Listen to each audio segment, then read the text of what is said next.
Welcome, Amakhosi Network. Welcome to the channel. Kaizer Motaung Jr basically confirms that Chiefs will have a very new technical team, meaning that a lot of people are going to be let go. So that is a very interesting sign. And what could that mean? But before we get into that, please like, comment, and subscribe. And let's get to it, Bafetu. Let's get to it, Baba. So, Kaizer Chiefs. Media was chatting to Kaizer Motaung Jr during the Luke Fleur's memorial, and he spoke to some journalists, and the journalists basically got some feedback from Kaizer as to what's happening with the club, what does management say.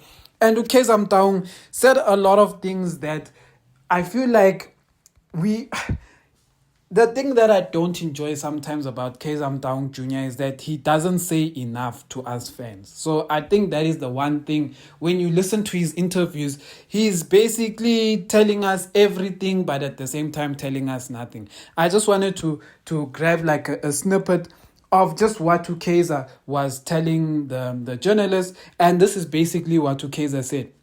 Kaizer said, "There's a massive disappointment for the football club.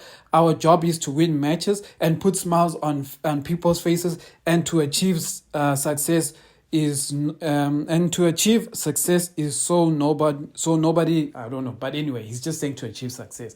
So in that, Kaizer Chiefs has definitely failed us for the past 9 to 10 years. We have not been happy, we have not been smiling, and our Kaizer Motaung Jr have still been millionaires in that process. So how can you, as a centenaire, basically tell a millionaire that you're not happy when you, as the centenaire, still give that millionaire money?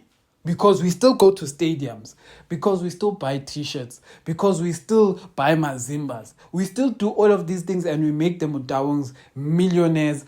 But when they look at us, they're like, we are the ANC of South Africa. Thanda bangathandi, these guys will always support us. So Tina will all forever remain millionaires. That is one thing I feel like these guys do to us. They abuse us, yes. Bias abuser, the Motaungs. The Motaungs very abuser. Imagine making someone a millionaire and all they can do is spit on your face.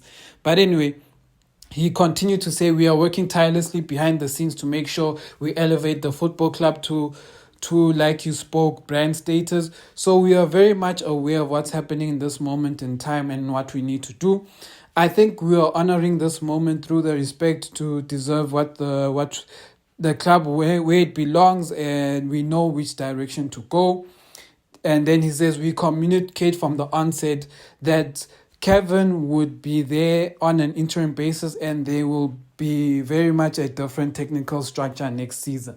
That little portion there, he basically confirmed to us that Kevin Johnson will not be the head coach of Kaizer Chiefs. Hey, shine izandla man. Hey, sijabulile ukuthi Kevin Johnson will not be the head coach of Kaizer Chiefs, because the football we are playing here is just I don't know what to say, but it's just atrocious. But anyway, now that's one thing. Kevin Johnson is not our head coach. Then he went further to say there is basically going to be a new technical team.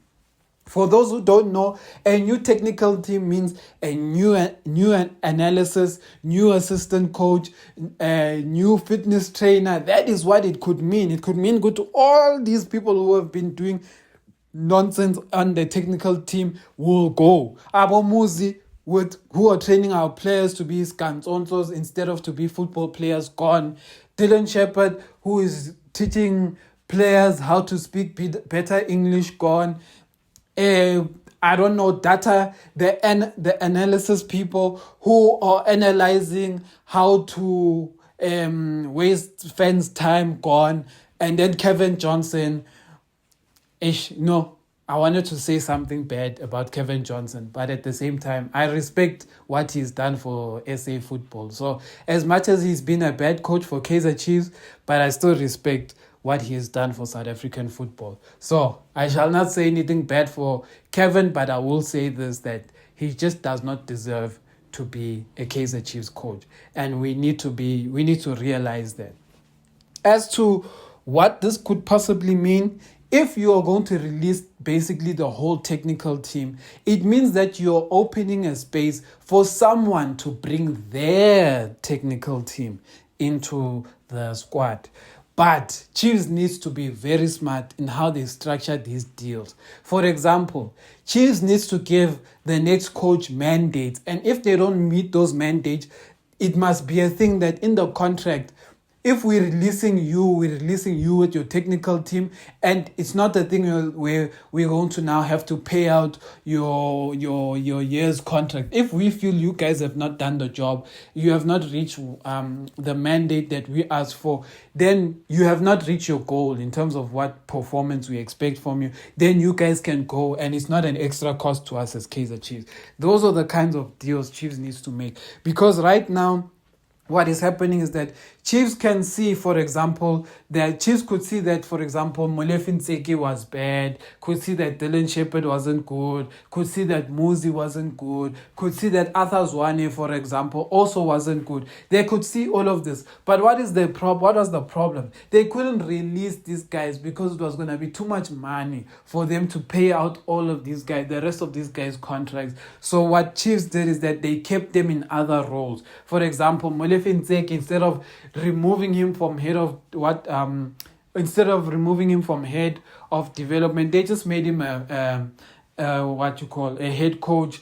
Arthur Zwane, instead of removing him from head coach and him not being part of Chiefs, they made him an assistant. And then on top of that, instead of removing him as an assistant, they kept him as part of Chiefs just to do other work because they're scared of having to pay these guys big payouts. Another point which I'll raise in this is they did the same thing with Steve Komphela. Steve Komphela was a coach who was never meant to have 3 years at Kaizer Chiefs. I always say that Steve Komphela was meant to stay at Chiefs for a minimum, like maximum actually, for a maximum of 1.5 years, 1.5, and then let him go. But because they gave Steve Komphela a big 3-year contract, Steve Komphela knew with me, I won't resign. And that means if I won't resign, they have to fire me. So if they have to fire me, they're going to pay, Baba. They will pay. Meaning, if the rest of my contract says, if I sign a 3-year contract and I'm expecting to be paid 5 million, if you guys are saying you're not satisfied with me being a coach by the end of the first year and you've only paid me 1 million, Zuguti, keep you 4 million, you'll take out that 4 million and you'll pay me. So that is what happens in these contracts. When you sign a coach to a 3-year contract and all of those things, you basically are saying that you have to pay them the rest of the money. So sometimes you just need to sign these coaches on short-term deals with options to extend. So for example, if the next technical team comes, say 1 year with option to extend, then if they do well, extend, Baba. So that's what I'll say about that. Tell me what you guys think. Amakhosi for life.